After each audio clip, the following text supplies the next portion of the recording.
Hai, perkenalkan nama saya Nurmala dari Fakultas Hukum. Halo, nama saya Muhammad Jonataya, saya dari Fakultas Hukum. Halo, nama saya Arin dari jurusan Hukum Islam. Hai, saya Kamalia dari Prodi Akuntansi. Hai, saya Rini dari Prodi Statistika. Hai, saya Yudi dari Teknik Informatika. Halo, saya Rizky Insanovita dari Program Studi Psikologi. Halo, saya Emvalan Yunanda. Saya berasal dari jurusan Ilmu Komunikasi. Assalamualaikum teman-teman. Bagaimana nih kabarnya? Semoga sehat selalu ya. Saya akan menjelaskan materi Bahasa Indonesia kelas 7 SMP yang berjudul Berkorespondensi dengan Surat Dinas dan Surat Pribadi. Nah, surat itu apa sih? Kenapa kita harus mempelajarinya? Untuk itu, yuk kita lihat kompetensi dasarnya. Yang pertama, mengidentifikasi informasi, kabar, keperluan, permintaan, dan atau permohonan dari surat pribadi dan surat dinas yang dibaca dan didengarkan. Yang B, menyimpulkan isi, kabar, keperluan, permintaan, dan atau permohonan surat pribadi dan surat dinas yang dibaca atau didengarkan. Yang C, menelaah unsur-unsur dan kebahasaan dari surat pribadi dan surat dinas yang dibaca dan didengarkan. Yang D, menulis surat pribadi dan surat dinas untuk kepentingan resmi dengan memperhatikan struktur teks kebahasaan dan isi. Diharapkan pada video pembelajaran ini, teman-teman bisa menulis surat pribadi maupun surat dinas secara baik dan benar.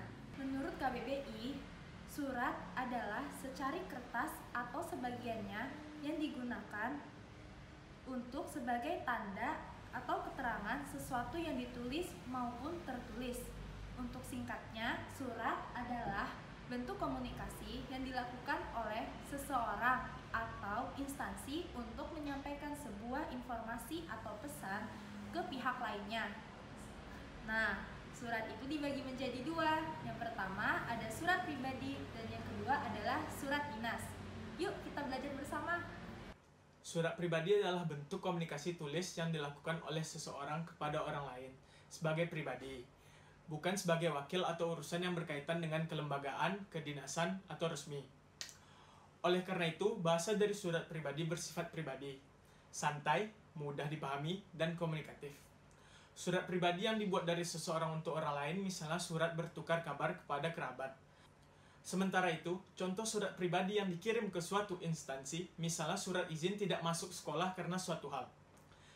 Jika bahasa dalam surat resmi lebih baku dan jelas polanya, maka tidak demikian dengan surat pribadi. Namun, dalam surat pribadi, ada hal yang perlu diperhatikan, yaitu tata etika atau sopan santun. Khususnya jika kita menuliskan kepada orang lain yang lebih dewasa. Berikut adalah contoh dari surat pribadi.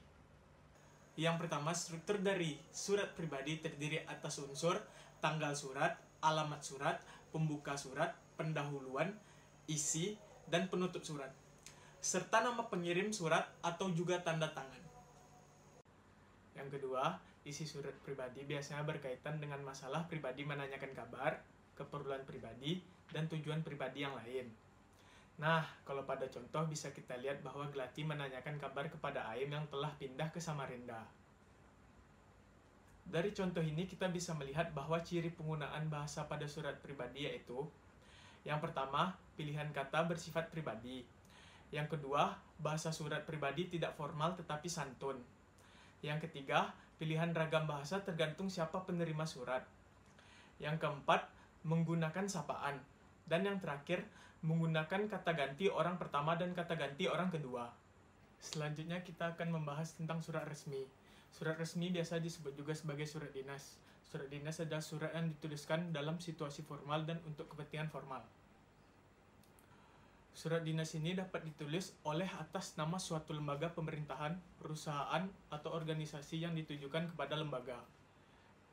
Isi dalam surat dinas bersifat resmi. Berikut adalah contoh dari surat resmi atau dinas.